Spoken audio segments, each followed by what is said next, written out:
Hello, I'm Peter Davis and welcome to Fuel. Now, a lot of you guys out there have said that you like my A31 Nissan Safiro shitbox, so I thought you might like to see one of my other cars.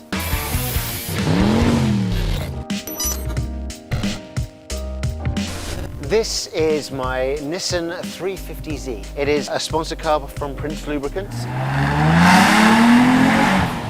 The engine in this car is a VQ35DE, so it's a 3.5 litre naturally aspirated V6. And it's the same engine that you might be able to find in a Nissan Safiro Eximo. Do you remember the Mexican uncle driving the Nissan Maxima?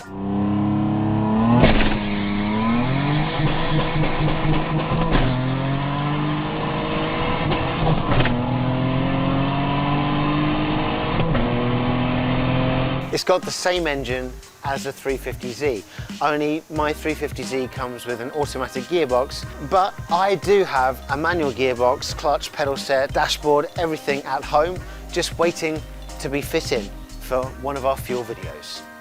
So coming out from the front here, we can see that it's a Nissan Nismo V2 front end, and we're rolling into V2 Nismo side skirts and rear bumper, little canards on them as well.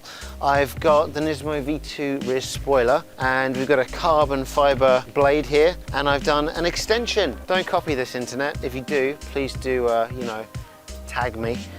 Little carbon fiber extension wings there to raise it up and make it look more aggressive. The suspension is 01 that comes from Khaki Motor. It's an SR700 setup and it's very nice. It's very comfortable, but could be a little bit harder. What the car sits on is a set of Garson Rugi Deep Racing Japanese rims. These came all the way from Japan, Japanese auction. They are 18 inches by 10J and by 11J at the back.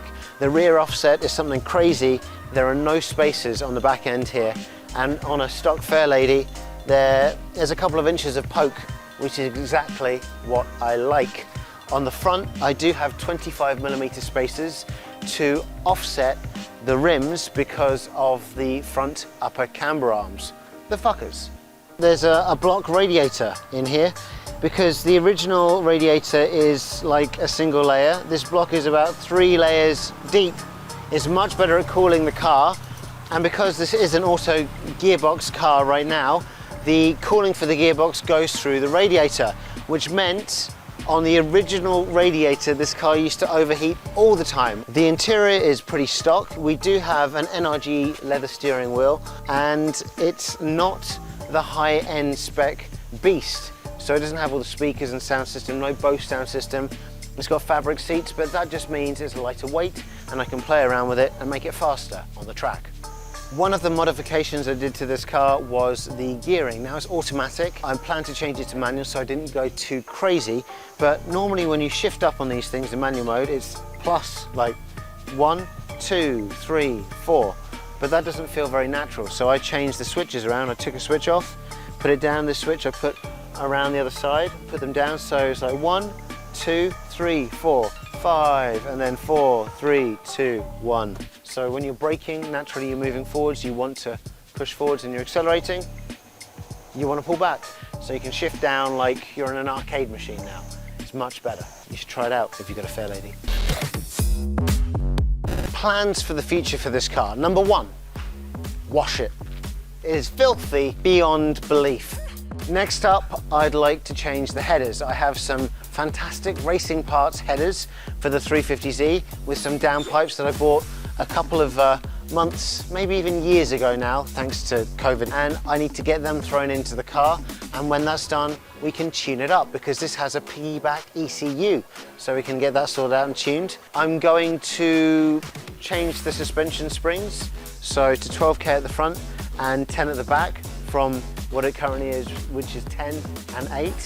I'm going to change the gearbox. I'm going to be putting a clutch in there, the manual gearbox, which is the original Fairlady 6-speed gearbox. So it's going to eliminate all problems I had with moving around my digital shifter.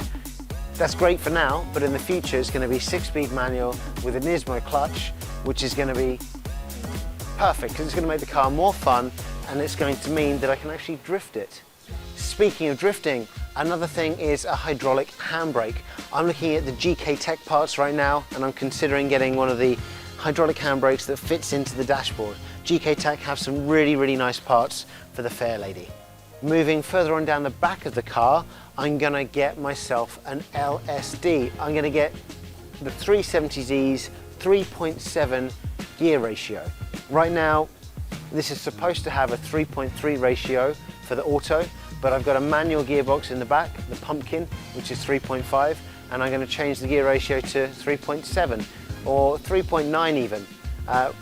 No, I'm going to do 3.7 just to make the car feel, no, I'm doing 3.9, I said 3.9. 3.9. I'm changing to a 3.9 final drive out of a 370Z.